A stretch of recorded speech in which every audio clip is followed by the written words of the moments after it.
What's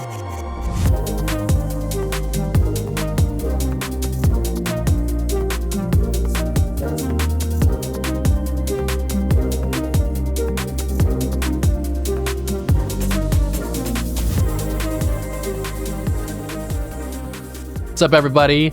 Welcome to another episode of the Alchemy podcast. I'm your host, Doug Card. I'm really extra excited for our guest today. Someone who I've looked up to, I'm inspired by, and a dear friend now. Welcome to the show, Danny Miranda. My man, thank you for having me. We've had so many fun times together. Yeah. So I'm grateful for just who you are, how you show up. I was listening to you on Clayton Nelson's podcast a couple of days ago, and I was just loving the energy that you guys had together. So the respect and the appreciation for you is 100% the same as your appreciation for me. So thank you, brother. Love it. Yeah, the first thing that actually stands out to me about you is in 2021 is when my book, Holy Sht, We're Alive came out. And I had a marketing team and they were like pushing it, and I was getting on podcasts, and I had done like 60 podcasts and no one read the book. It was kind of like they give you a sheet and it's like, oh, your book's cool. Tell us about your book. You know, you're trying to promote it. But you actually found me because you read the book. And you were the first podcast guest, like sitting down and having a conversation with someone who had like read my book. Wow. And it was like, oh yeah, this is a cool book. I want to talk to this guy. So I'm curious, just like on a personal level, like how did you find that book? What was that process like for you? How did it all unfold on your end? So the title, Holy Sht, We're Alive, is something that I used to say and do say all the time. So it's like complete and perfect alignment where when I see a title like that, I'm like, that's something I would say. That's something I do say. So of course I'm going to be interested in it. I can't remember exactly how I stumbled across the book, but I don't know how many episodes I had done up to that point. So I was in the world of personal development. I'm always interested in developing myself, and I'm always interested in synchronicities and connections. And it's like, of course, this is a perfect fit, you know? And then I started reading it and I was like, oh my God, these are divine moments. Yeah. These are stories that are so special, and I feel so connected to this guy. And so I was like, of course he's going to come on the podcast if he will want to. And I had a great time with it, and I'm grateful you had an amazing experience too. And it's special when, you know, somebody actually reads it, somebody actually cares, somebody actually is taking the initiative. It hits different than if somebody is just another podcast or just through the line. Like I really wanted it to be a special experience when I invited someone onto the show. So it was like, yeah, like I'm only going to invite people who I actually care about and who I give a shit about. Yeah. No, you talk about divine moments. And I know that's something you're big on right now and you share on your, and by the way, if you're not following Danny Miranda on Twitter and, you know, Instagram, some of the stuff you post it just uplifts my energy every time. Thank you. And another fun fact, a divine moment is you actually got me into NFTs. Wow. Right? Because you were doing, you know, NFTs had its day, you know, but there was kind of that magical window of fall 2021 and NFTs were getting crazy. And, you know, you said, if anyone into NFT, send me your wallet and I'll send you a free NFT. And you sent me like some stupid NFT. But then it's like, oh, what is this all about? And then you have the kind of the Lucky Trader, you're doing Lucky Trader for a little bit. Yes. NFT company podcast. Yep. And that NFT world opened up a lot for me. Were just friendships and connections and understanding how crypto works on a deeper level and understanding, and it led me to New York to go on stuff. And so it really that was also a divine moment. And so I've got a lot of appreciation for that piece. But one thing that really stands out to me about you, Danny, that is truly inspiring is you are fully embodied in letting God work through you. Yeah. Like truly letting the universe, or whatever your word is, God, universe. It's like you wake up in the morning, and it's funny. I think of like if I can envision Danny Miranda waking up in the morning, it's like alarm goes off, and the first thing that goes, I'm back. I'm back. I'm back. Now what? Now what are we gonna do? What's today gonna be like? Let's go, right? Yeah. And you just bring this energy of enthusiasm and connection and an energetic vibration that's more positive. And I'm curious for you, and what I wanted to talk about today is I've learned in my experience that as we surrender deeply to the universe and look for the divine moments, they show up a lot more often. Yes. And you basically live your life from that state. And I'm curious what your journey has been in your process of surrender. Yeah. I mean, dude, first of all, I appreciate the kind words and you seeing me on that level because it is so true. That's really how I attempt to live life. And that's how I am. That's what fires me up, is living life in that way. I was reflecting on this yesterday, where I grew up a New Yorker, a skeptical New Yorker of God, skeptical of religion, skeptical of really anything. I was like, if you can't prove it, it's not real to me. And I remember when my buddy Tej Dosa was saying how much he meditated for the last 10 years and how impactful it was for him. And I remember saying to myself, yeah, but that won't work for me. And what do you mean meditation? You're just going to sit in a room with your eyes closed for 20 minutes and that's going to actually impact your life? I don't buy that. And then I remember I got to a really dark place where I was working a job. I was making over $10,000 a month, that it was so easy. It took me 5 hours to do, but I didn't enjoy it at all. And I wasn't waking up fulfilled with that energy that you're just talking about. And I was like, I got to quit this job. Like, this is gnawing at my soul. And I did quit the job. And immediately after, I started to meditate every day for 20 minutes in the morning because I didn't know what else to do.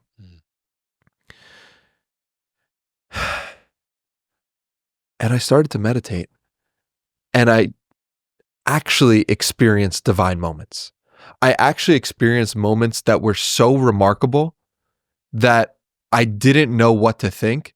They scared me, but they also filled me with joy and enthusiasm and hope, that I was saying to myself, a moment like this hasn't happened before, to this level, to this extreme where it's this wild and I can feel it. So like the one that, and what I'll explain the story, but before I do, I just want to say these moments were my proof that meditation worked. Yeah. They were my proof that surrendering actually made sense to do. The first moment that really hit me was I quit my job, and right after I said, I'm going to send cold emails to creators that I like because I want to create courses for these creators. So I sent probably hundreds of emails.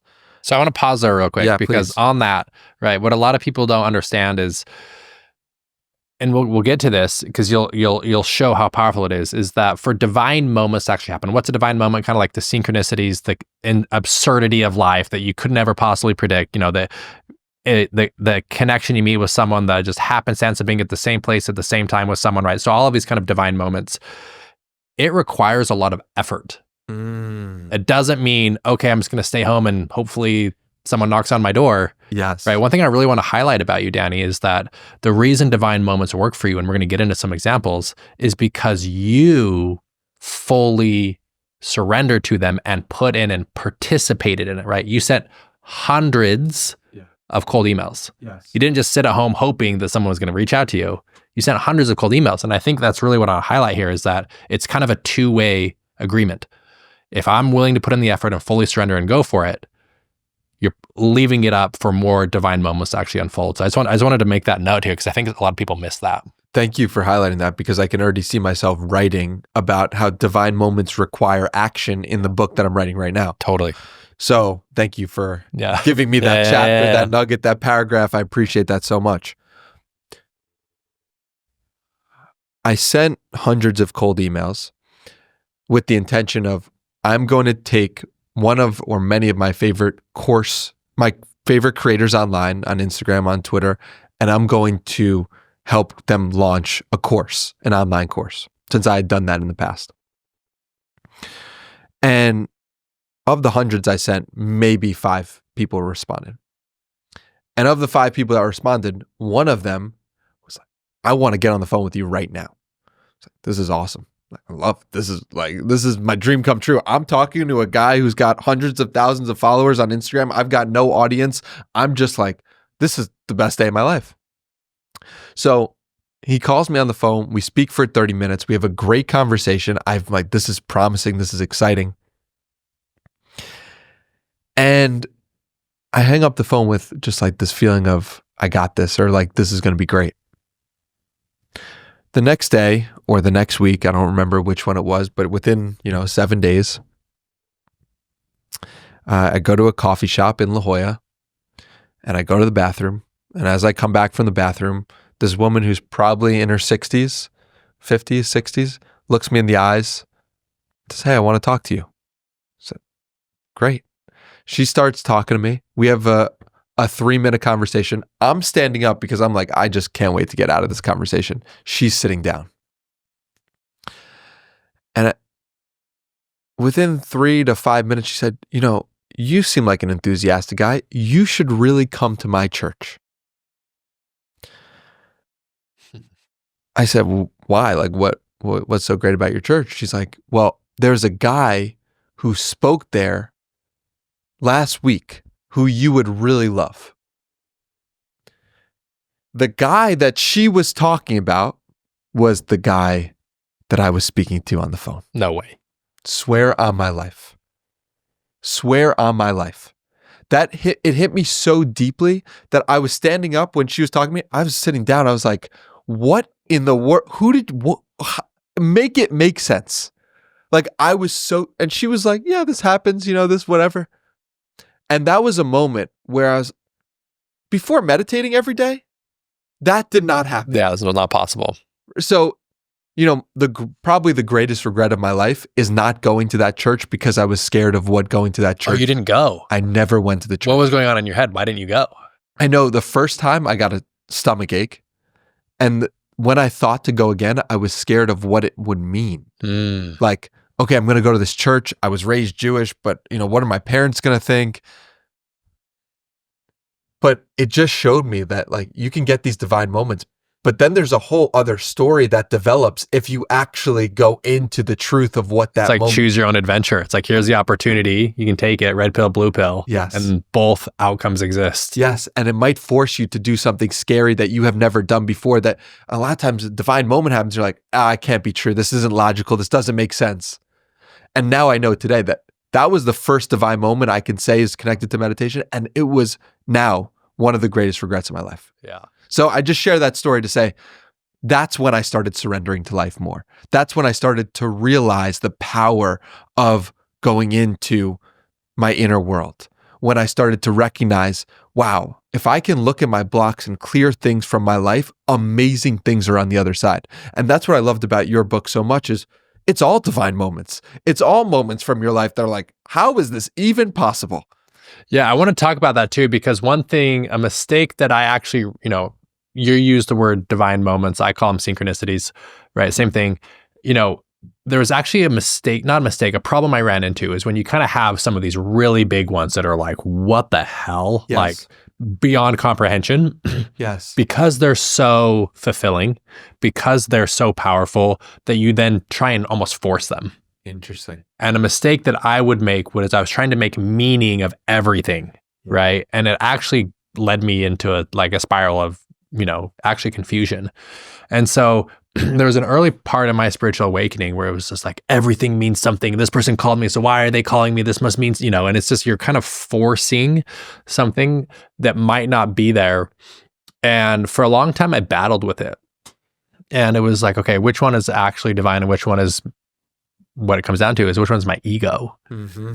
And the way I've defined it is true divine moments are about what's in it for we. Like, how can I help? How is it going to be bigger? How is it going to help more people?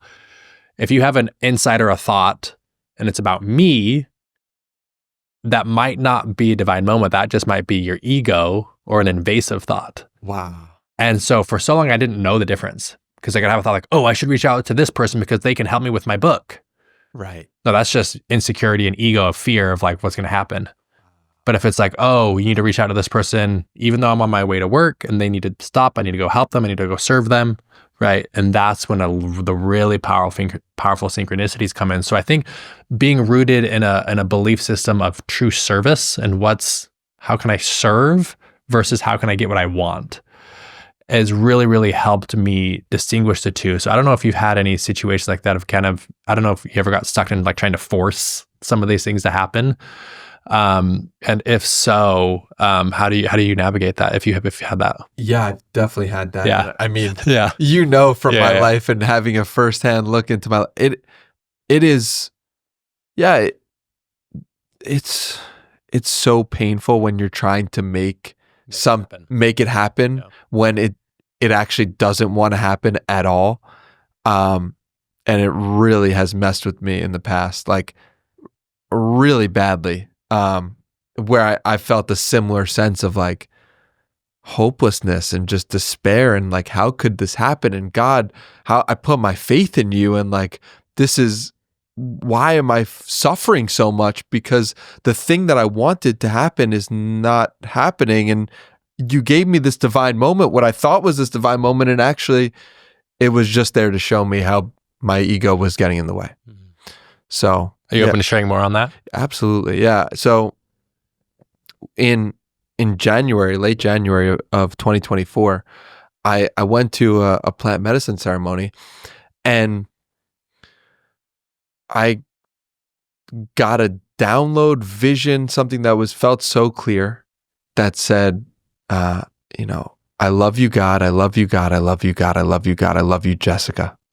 I love you, Jessica. I was like, who the fuck is Jessica? I'm on plant medicine. Jessica is your future wife. It's like, great. When am I going to meet Jessica? In the next week. And it was so clear and so profound that I spoke to my friend afterward about this, and it's like, okay, I'm going to meet Jessica in the next week. Great. The following night, it was another night of the plant medicine ceremony, and I met a woman who I was so deeply connected to, and I was like, this is awesome. And we're talking, 5-10 minutes go by. It felt like 5 to 10 minutes. I don't know how long it actually was. Yeah. And I find out that this woman that I'm so deeply connected to, her name was Jessica. And she changed her name from Jessica to my mother's maiden name. And I just thought that was so wild. And, I knew all that, and I was like, what? Like, how is this happening? And it ended up leading to this beautiful, beautiful 3-month relationship, like one that fills me with so much joy and gratitude and appreciation. But there was such a struggle internally, because I was saying to myself, it was a divine moment. I was so clearly given the code for what I wanted. And how come my heart in this moment is so connected to this woman? And how come I'm not able to make it work with her? This doesn't make sense. God, why are you doing this to me? God, why are you betraying me? How could this be? And I remember sharing, in April with you about this situation and this story. And you're like, I can relate to that. I understand that. I've been through something similar. And it was this really difficult situation for me of trying to fit something in that wasn't actually going to work in my soul. So yeah, I deeply resonate with that. I had been in an ayahuasca ceremony and got the way I interpreted the experience, it was very clear that I was going to marry this specific person. And then I got into a relationship with them right after. So I'm like, oh yeah, of course this is going to be it, right? And then when the relationship failed, it's really disorienting. Yeah. It's really confusing, and you doubt yourself, and you're frustrated, and, anger and frustration and sadness and disbelief and self-doubt creep in. And it's a really hard thing to battle.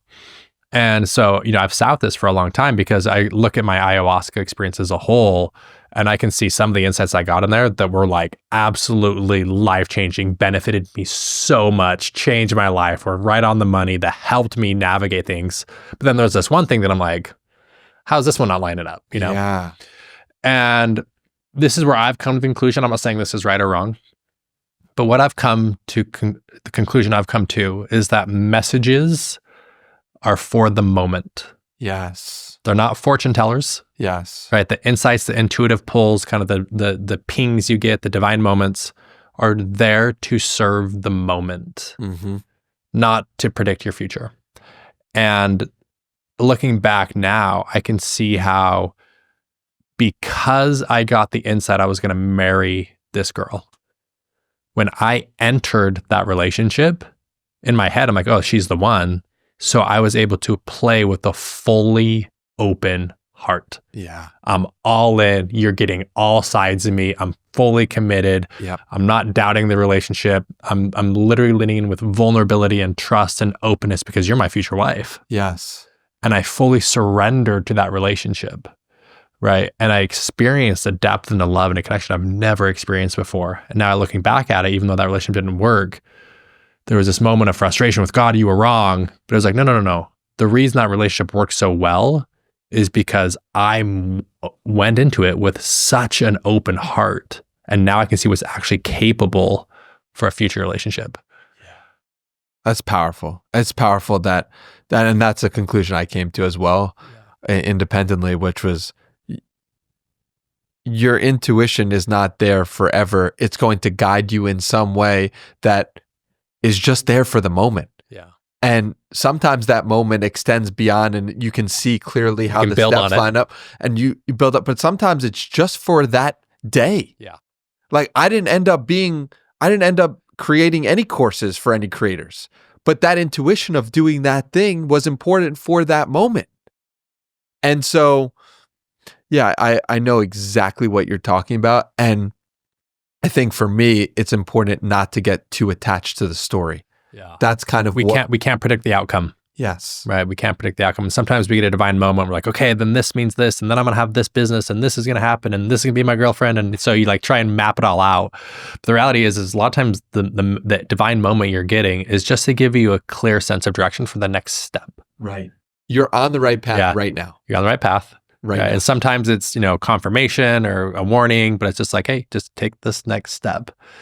But our egos and our minds like to have it all figured out, right? Yeah. Like to future plan. One of my favorite questions I love to ask people is, how good have you been at predicting how your life is going to unfold? That's a great question.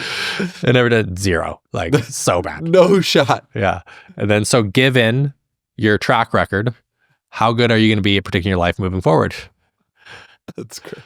Zero, right? Great. And so as we can lean into these divine moments, it kind of can help us navigate the path a little bit more smoothly. At what point, because you've gone through a big spiritual awakening, right? Old Danny doesn't recognize Danny today. As you've kind of grown and expanded and are continuing to grow and expand for you, what part of walking the spiritual path and what lesson was the universe trying to teach you that took you the longest to learn or you had the most resistance towards? This is a great question. Oh man. Well, I went back to New York with my current girlfriend, who's incredible. And she said something to me that hit me so deeply that I just appreciate it so much, which was, you don't resemble your conditioning, or you act in your soul rather than your conditioning.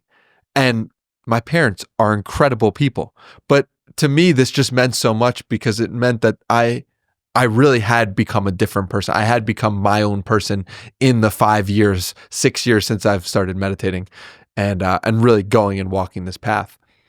The lesson that has taken me the longest to learn is that my parents are not God. Wow. And I even was working through this in the hour before this conversation, where I was really going through, what is my biggest fear? My friend Nick Sweeney we have a program called the Alignment Academy, and he led us through this exercise where he made us say, like, what are you scared of? What are you fearful of? And I was like, go one layer deeper. What does that represent?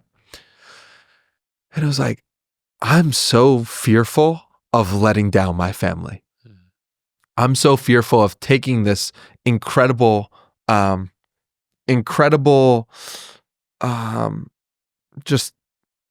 they gave me such an incredible upbringing. And it's like ruining that or letting them down in that way just would break my heart. And then he had us go into saying, what it would feel like. So like, I affirming what you don't want. I let my family down. I failed my family. I am a piece of shit. And going to that place. And I really appreciate that so much because at first I was resistant to all of that. No one likes to go there. And then I found freedom from that, from just that part. There was another part where he takes you through to get to the realization that you are absolutely free. You are enough in this moment. You are perfect. But for me, the powerful part was admitting the thing that I didn't want to admit. Yeah. I am a failure to my family. And what does that feel like? And that's okay. I'm a failure to my family, and that's okay. So for me, the thing that's been the most difficult to learn and the lesson that's taken the longest to learn is one that I'm probably still working through in this moment, which is letting my family down, letting the people that I respect and love who raised me in an incredible way, letting them down. So yeah, it really reminds me that you're actually not afraid of the thing letting your family down. You're afraid of what's on the other side of that. yeah, Right. yeah, What does that mean? Okay, if you let your family down, what does that actually mean? yeah, Right. What does that mean about you? yeah, What is that? What is the lie that you're trying to run from? What does it prove? yeah. It's like even with this incredible family, you still failed, Yeah. right? Yeah. It's like you're a failure with an amazing Yeah. advantage compared to most people. I mean, someone told me yesterday that just the stat or this idea that broke my heart, which is that like 33% of people, of Americans, didn't have a consistent family dinner that they would have once a week Wow. with their What was the number? 33%. But I don't know for sure. I haven't looked that up. Yeah. That just In the range. but just imagine if that's true, like 33% of people, or maybe it was 33% of people did get that experience of having one family dinner a week. And I was given a family dinner every night of the week. Yeah. And so that's an incredible head start full of love. And just to waste that feels like, oh my God, if I can't succeed with that, I'm really a failure. Yeah. So Yeah, it goes back to that fundamental belief in personal development that everyone's biggest fear, if you peel back the layer deep enough, failed business, failed my family, what it really, the core it touches is, I'm not enough, I'm a failure, therefore I won't be loved. yes. Right? Yes. If I let my family down, if I actually don't take advantage of this opportunity, then therefore I won't be loved. Yeah. Right? It's the truth. And so one thing that I honor and respect about you is you have gone on this journey of radical self-love and acceptance. And, one thing that I love about you, Danny, and I've never shared this with you, is while it was post-breakup, right? And when I met you during that relationship, you're like, I'm on top of the world. I'm untouchable. We went to that cafe in Austin. We both tipped the waiter $100. Yes. And we were just like, it's all love. And we were just having a good time and joking. And you were floating. Yeah. Right? You were floating. And then one thing that I loved, not that it happened to you, but I appreciated the vulnerability, was after that relationship ended, I could tell you're going into a dark spot. And rather than masking your ego of being like, well, no, I'm the divine moments guy. I have to stay up, even though I'm dealing with a lot of pain, right? Yeah. You didn't mask it. Yeah. I remember there was this tweet where you're like, I don't give a shit anymore. I just want to gamble and smoke cigarettes and just like call it quits. I'm over it, And I love that because so many people think that, oh, because you're divine moments and spiritual, that everything is pleasant all the time. No. Right? It's, I have the capacity to sit with my discomfort. Yeah. I can handle what's happening in my life. And a week ago, I was full of joy, bliss, love, and excitement and connection. And today I'm full of anger, despair, frustration, and confusion. Yeah. And I can handle both of them. Yeah. Which I think is actually the highest path. It's authenticity. It's truth. If you're living in truth, then no one has anything over you, right? If I had to protect this image of myself as the divine moments guy and all light and love, and I actually am feeling like shit, well, now I'm vulnerable in a real deep way. Versus if I just tell you I'm feeling like shit, well, now you can trust me when I tell you that I'm feeling great. Yeah. And I'm not hiding anything. Yeah. And so, a lot of people I really appreciate that. Some people were like, this guy's a fraud. This guy's full of shit. Like, how could he be saying he's so happy all the time? And how could he be saying that he's not happy in this moment? I understand that perspective. And I'm grateful to experience and share all of it as it's happening, because to me, that's what I would want my friend to do. And when I'm posting stuff online, I'm imagining the people I'm talking to are just my friends, right? And I just want to be honest as I can be with my friends, that doesn't hurt the identities or impact anyone in my own personal life. I don't want to hurt anyone, but I just want to be honest with people and share, because that's when I'm freest, and that's when you feel the most trust towards me, because I'm trusting myself to share the truth of who I am with you. Yeah, and I just want to acknowledge you on that, because I believe, in my coaching work, that the greatest skill a human being can learn is the ability to handle all of their emotions. Yes. I can handle it. I'm feeling immense joy. I can handle that. I'm feeling frustration, anger, despair. I can handle that.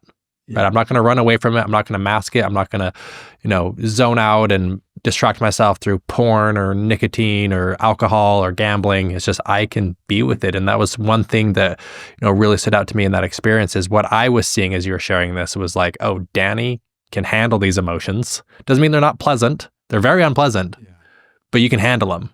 Right. And I think that's the greatest skill you can learn. And I think that if more people had the ability to regulate themselves emotionally, that the world would be a much better place. 100%. I mean, that's what meditation gave me. I was unable to handle all of that when pre-meditation, pre-September 2019, I was not in a position to handle anything.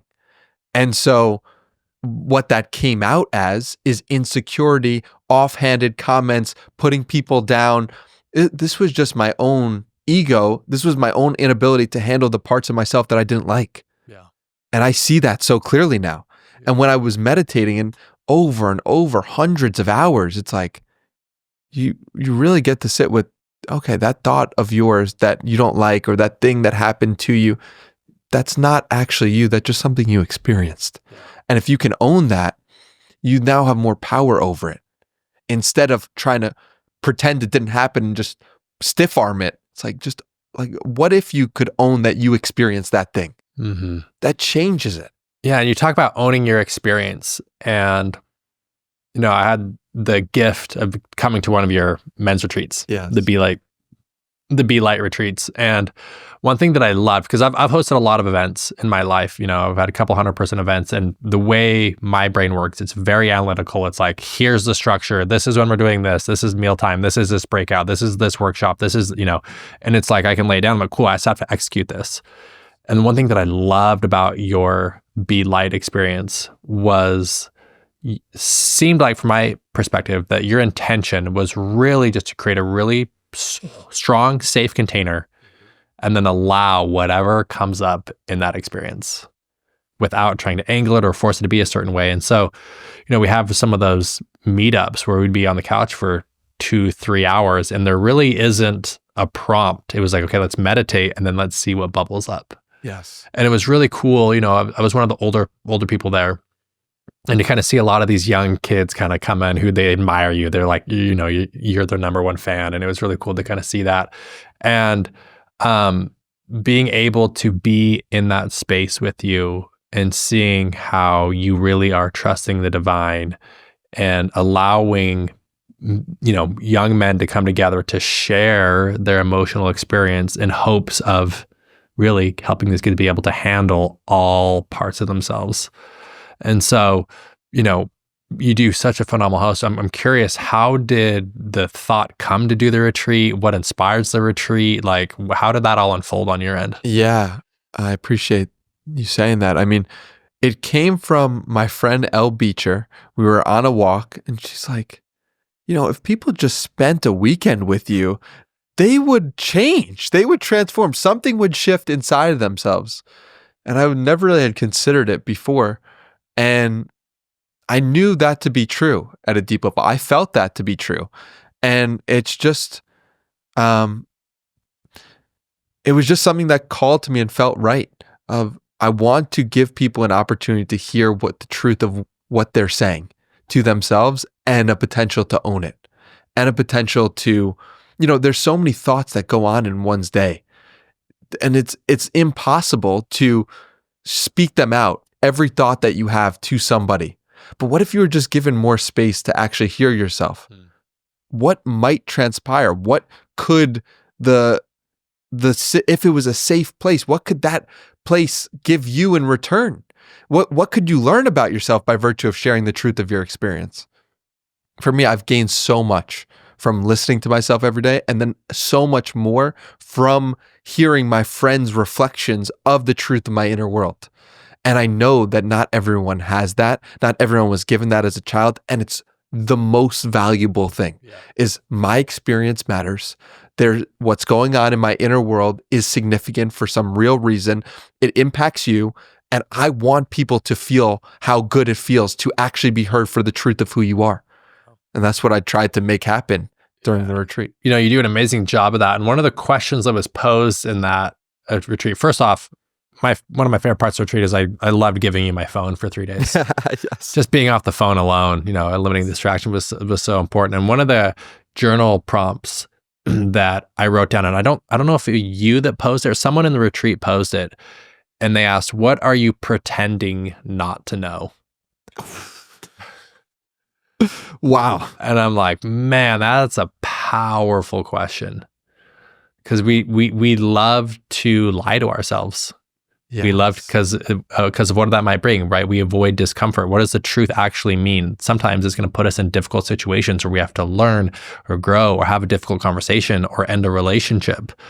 And that's painful because we don't have the ability to be able to handle our emotions. So we kind of bury our head in the sand, right? And so that question of what are you pretending not to know is a question I've taken with me that I pose on all the time. Wow. Because really it's like, what truth is there that you're running from? Wow. Yeah, that's such a powerful question. I'm going to need to journal on that for, an hour after this. I've got a lot of work to do. You're giving me divine moments, parts of the book. You're giving me questions to journal on. Yeah, that's incredible. Yeah. Tell us about the book, right? Because I know you've been in the works for a book, right? Yeah. What's the inspiration? How's it unfolding? Because I know I've done a book. I'm actually doing my second book this year too, right? So we'll both have books come out this year. Yes. I'm curious your creative process through that. So there's another question I want to ask before I forget is, I'm assuming me and you are similar in the sense of like creative insights come at random times, anywhere, any place, right? And I'm curious of how you capture them and what's your process of kind of capturing them in your creative journey of bringing this book to life. Yes. So the Notes app has been huge for me. I love the Notes app. And I would say that by virtue of writing, I write every day. Like that's a non-negotiable for me. Tell me about that process as tactically as you can. Yes. So 1,000 words a day is what I'm committed to. And that means that I will literally open up, I use this software called Ulysses, but you could use Word, Google Docs, whatever. And I just write the date, the time, and I start writing. And it could be anything. And it could be, I don't want to write right now. It could be, the weather is cold. It could be, I'm so excited for this podcast with Doug. It could be, I had this amazing dinner last night and this is what happened. And doesn't matter. I just have to write 1,000 words and I'm not allowed to leave until 1,000 words are complete.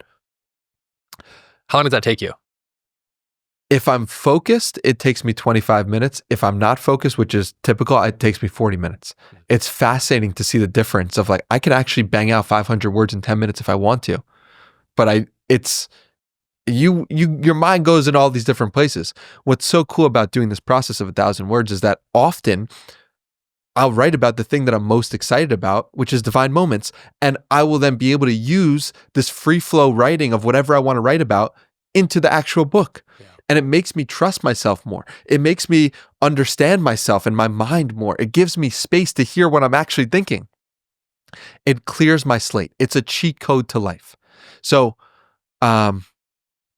that's my process. And what I find is that because I'm doing this every day, I'm naturally remembering the great ideas. I'm naturally, the things that I don't even think about that are going under the surface, they're all coming up during these sessions.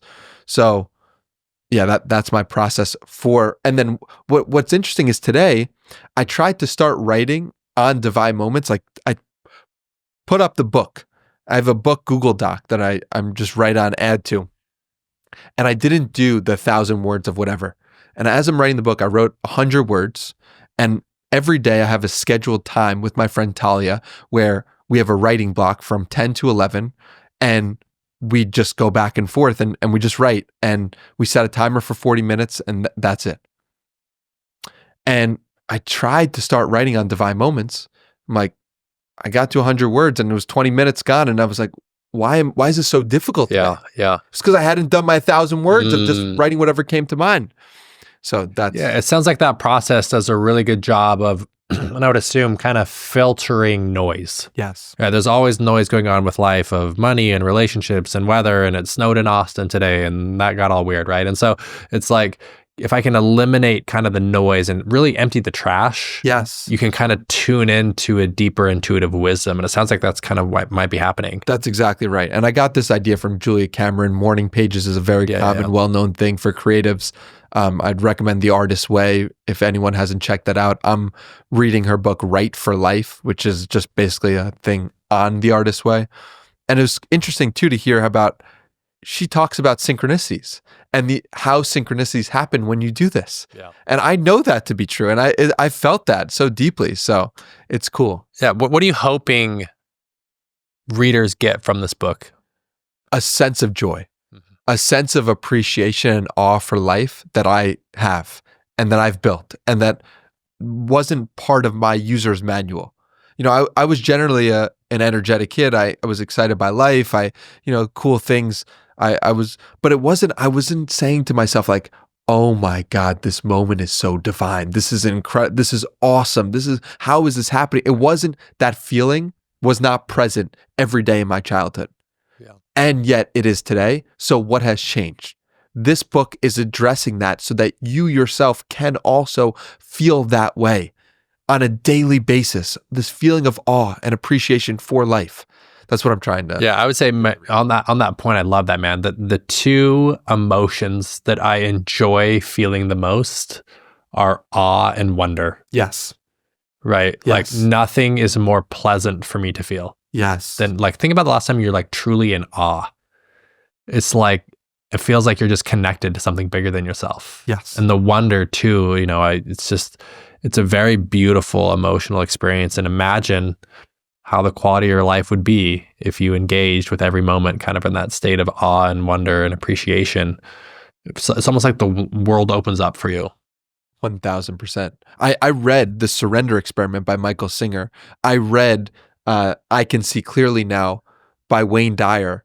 I read your book, and those books give me this feeling of, yes, this person is in the right place at the right time because it always is the right place at the right time. And sometimes we have the eyes to see. Yeah. And so I just want to give people that experience. Yeah. As I study Michael Singer a lot deeper, the concept I'm really sitting with today, he says, if you can get behind the disturbed mind, you get to experience the true beauty of life. And that's a really deep quote. And because, he uses some examples, and I want to share them on this podcast because they're so beneficial. He uses a couple examples. He goes, okay, so let's imagine you're a senior in high school and you've got the SAT on Saturday morning and you've studied and you've studied and you've studied and your brain has all of the answers. It's prepared. You've put in the work to study. And let's play two scenarios. Scenario A, you wake up early, you go on a hike on a sunny day, right? You meditate next to the river, a butterfly comes and lands on your arm, you have a healthy breakfast, and you go and take the test. Same brain. Option B, you sleep in and you wake up to a text and you found out that your girlfriend cheated on you with your best friend. Who's going to perform better on the test? Same brain. Right? Yeah. It's because a disturbed mind can't experience the beauty of the world, and you think about like in my life when I'm like rushing around town, it's like, oh, I'm late for this meeting and I got to go to get downtown and there's traffic and I find parking. If I'm running into this building, I have no idea what color the flower beds are. Yeah. And in my experience, if we can get behind the disturbed mind, again, it's a deeper word, like behind it, experience the joy, the appreciation, you experience life at the depth and the beauty that it's there. And when your consciousness is open, you actually have more capacity to solve difficult problems, to make connections, to actually see the divine moments. And one message that you're sharing that I love is it ties into that quote of, the world is full of magical things, just waiting for your senses to grow sharper. And from what I'm hearing is this book is in your message to the world is to encourage people to get into a state of awe and wonder and appreciation and love. And when your consciousness isn't so focused on solving all the problems and fixing my discomfort, you open up into a beautiful world where divine moments can happen. It's absolutely true. And I mean, I'm also hit by the idea that when your mind is disturbed, you are impacting and shifting reality in a real way. And then when you get behind the disturbed mind, you are also impacting and shifting reality in a very real way. Yeah. A quick story is like, I have my license plate is currently overdue, and it's a temporary license plate. And last week I saw a cop behind me and I got scared. And I'm like, oh my God, this cop's going to pull me over. I'm like, what is this going to, what is going to happen? Disturb mind. Yeah. I see him. He's behind me for a minute. I'm like, I'm going to pull over to the side of the road. So I pull over and then I'm like, all right, I'm good. I get back on the road. He's behind me again. I'm like, I didn't lose this guy. How? I'm going to pull over again. Disturb mind. I go back on the road. Like, okay, like, hopefully he doesn't catch me, whatever. Comes back again. He's right behind me. A minute goes by. He's trailing me for a minute. He pulls me over. I'm like, oh, I knew it. I knew he was going to pull me over. I pull over to the side of the road. He gets out of his car. I say to myself, you know what? I actually love this police officer. I love this moment. I love the fact that, he's doing his job. Yes, I have a temporary license plate, but I actually have a real license plate that's there as well. So like, what am I worried about? It's all good. I love everything that's happening right now. I give him my ID. He looks at it. He runs the checks. It's like, nothing's wrong. Just wanted to let you know you pulled over a couple of times. It was sketchy. What was that about? It's like, I'm sorry, officer. I was taking notes for a podcast. That was a lie. Also, I want to clear the Akashic records. I was not taking notes on a podcast. I was actually just scared shitless out of my mind. Yeah. And I just want to say it's completely normal to be in the disturbed mind. Totally. I feel that from time to time when I'm in that survival fight or flight mode. And when I recognized it, when I shifted, I know that at some deep level that helped that situation be a peaceful one for me and for him. Yeah. Reminds me of, Michael Singer says this. He says, the great way isn't hard for those that have no preference. And then, he goes a little bit deeper and says, well, people then get tripped up on it because they're like, well, isn't not having a preference a preference? So he flips it and he says, the great way is not difficult for those who prefer everything. Yeah. I also get pulled over. I prefer this. This is fine. This is great. It's beautiful. I love this guy. I love the weather. I love that he's on his job. I love that my license might be expired, whatever. Yes. Yeah. And one thing I admire about you that we share in common is that you told me once, I'm going to listen to Michael Singer's course over and over and over and over and over again. I was like, why? You're like, because I just want this to be my subconscious so that whenever I'm thinking anything, my mind just goes to this, or whenever I'm in a moment of survival, my mind will just go to this. And I do the same thing. And I think it's such a brilliant hack that if you find something you really love that uplifts you, that makes sense, that is so deeply true, why not replay it over and over again? I love replaying my favorite song over and over again that uplifts me, that makes me feel good, that connects me to everything. Why would we not do that? So yeah, I mean, and since that conversation, that was probably a year and a half ago. Yeah, he's still the only thing I've listened to. Wow. I bet I'm for sure over 10,000 hours. Wow. He's got 54 podcasts on his Spotify right now. Wow. And I bet especially the older ones, I bet they have 4 or 5 plays per episode. You know, a new one just came out this morning and I've already listened to it once and I'm going to start it over and I've already started it the second time. So it's just like, I just believe in his work so deeply and it can equate to everyone. And it's not like this special teaching that you need. It's just all about, you know, and your boy David Hawkins' work of just letting go, right? Letting go of the past, letting go of your preference, letting go of the imprints, right? If you can surrender deeper and deeper and deeper behind the ego, you make space for divine moments and following the natural flow of life. And that's where life just, you literally wake up every day just filled with enthusiasm, joy, love, and excitement and expression. That's it. And that's the foundation of it all, man. Yeah. I'm so excited for Michael Singer to come on this podcast. Yeah. That'd be a dream. Yeah. You know, that's waiting to happen. I'm actually sharing this for the first time. This is the first time I'm vocalizing this insight. But my second book is called The Alchemist Within. Right? Wow. Talking about the third phase of life of really surrendering. And I think I'm going to dedicate the book to Michael Singer. And then I'm going to go to Florida and give him a copy. Wow. Yeah. That's an incredible idea. Yeah. And that's so true to your being and who you are and what you care about. Yeah. Wow. I'm so excited to read that. Yeah. I'm so excited to hear about how that happens and what goes on, and divine to just be able to dedicate a book and give it to them. And yeah, be cool. Yeah. Be cool. I'm curious, what are the logistics on your book? Do we have dates? Do we have time frames? Are you kind of just in full surrender? One step at a time. I have set April 15th as a deadline for the first draft, and we're so like in 2 months, 2.5 months. Less than 3 months. I plan to have a first draft complete. After that, I don't have any insight, but this is the first time I've ever written a book or done the process, but I'm excited to see how it unfolds in a way that I know I couldn't possibly predict ahead of time. How far do we have to go into the past for a version of Danny to think it would be impossible to write a book?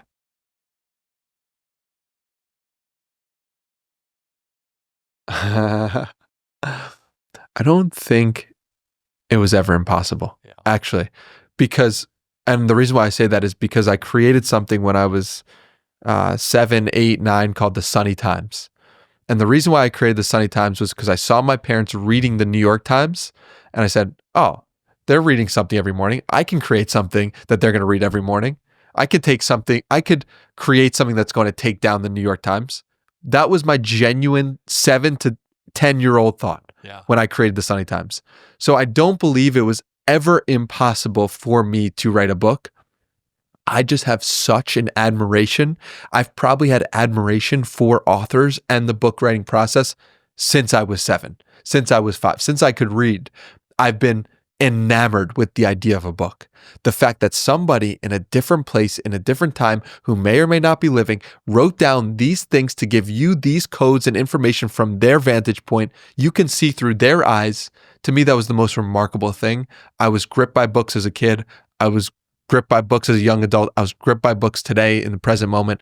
It has been my love. And to contribute to that body of work is something I am so excited to do. And so, it is my medium. Some people are artists. Some people they play music. Some people are movies. For me, it's books and writing. So sounds like it's just meant to be, right? It's this concept that they share in the Bhagavad